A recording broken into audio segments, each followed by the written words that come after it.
কলকাতার কাছাকাছি পুরনো মন্দির, তাও আবার সেই মন্দির যদি হয় টেরাকোটার কাজ করা, সেরকমই মন্দির ও কালনা রাজবাড়ি নিয়ে করেছিলাম কালনা ভ্রমণ প্রথম পর্ব।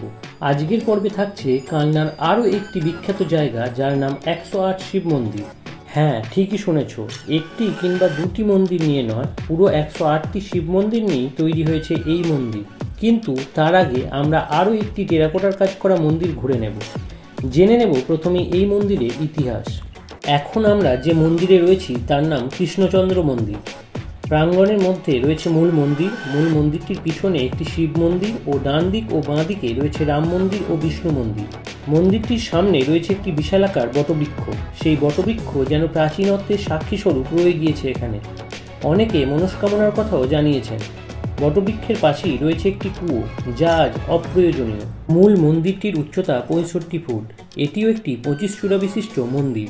1752 সালে মহারাজা ত্রিলোকচন্দ্রের মা লক্ষ্মী কুমারী দেবী এই মন্দির প্রতিষ্ঠা করেন। মন্দিরের গর্ভগৃহে রয়েছে শিব, বিষ্ণু ও শ্রীরাধার বিগ্রহ।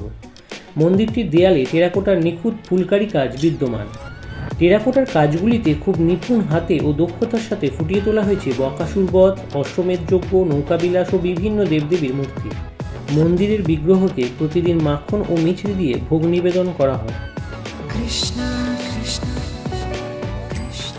এখন আমরা মূল মন্দিরে পশ্চিম দিকের উপমন্দিরে রয়েছি। এই উপমন্দিরে রয়েছে রাম সীতার বিগ্রহ। রামের বিগ্রহ এখানে একটু অন্যরকম। রাম মন্দিরের ঠিক উল্টো দিকে, অর্থাৎ মূল মন্দিরের পূর্ব দিকে রয়েছে আরও একটি উপমন্দির। এই উপমন্দিরে রয়েছে নারায়ণের বিগ্রহ।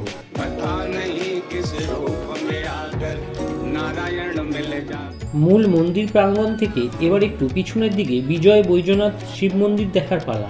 লক্ষ্মী দেবী পুত্রলাভের আশায় এই মন্দিরটি প্রতিষ্ঠা করেন এবং ত্রিলোকচন্দ্র নামে পুত্রের জন্ম হয়। শ্বেত পাথরে এই কথায় উল্লেখিত রয়েছে। মন্দিরের দেওয়ালে বীণা বাদনরতা, পক্ষী, মানবী, নর্তকী, যুদ্ধযাত্রা, ফুলকারি নকশা বিদ্যমান। মন্দিরের গর্ভগৃহে বিজয় বৈদ্যনাথ নামক কালো পাথরের শিবলিঙ্গ রয়েছে, যার উচ্চতা প্রায় 4 ফুট 6 ইঞ্চি।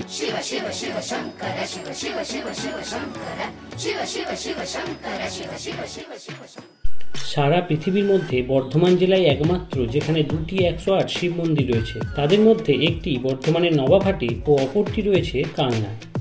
কৃষ্ণচন্দ্র মন্দির ঘোরার পর রাজবাড়ির প্রবেশপথের ঠিক উল্টো দিকে রয়েছে এই 108 শিব মন্দির।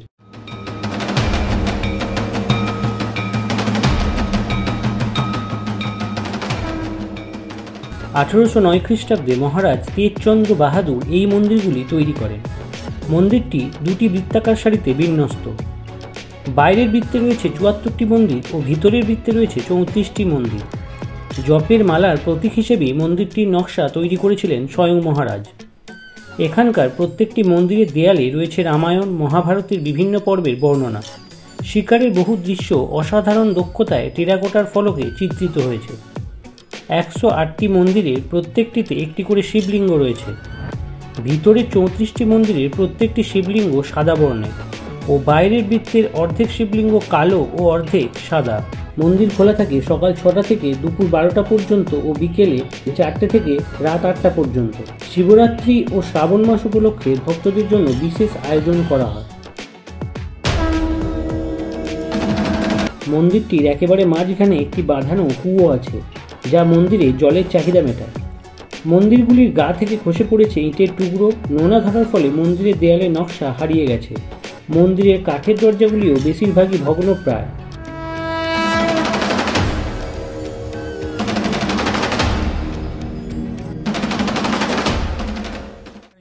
লিঙ্গগুলো দেখলে বুঝতে পারবে যে প্রত্যেকটা লিঙ্গ প্রথমে এরকমভাবে শুরু হয়েছে, তারপরে আস্তে আস্তে আস্তে আস্তে এরকম করে ঘুরে, মানে গোল করে যেরকম মন্দিরটা আছে সেরকমভাবেই লিঙ্গগুলো গোল গোল করে ঘুরছে এবং শেষে একটা জায়গায় শেষ হয়ে যাচ্ছে।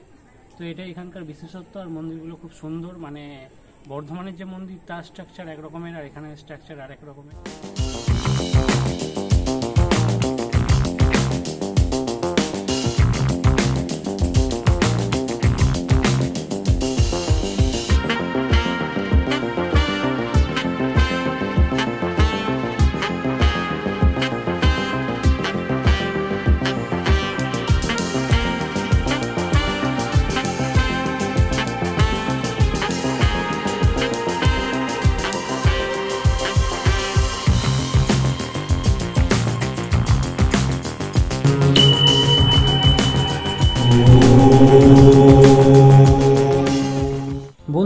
কালনা ভ্রমণ কেমন লাগলো অবশ্যই কমেন্ট করে জানিও। আর যারা নতুন তারা সাবস্ক্রাইব করে দিও আরও ভিডিও দেখার জন্য।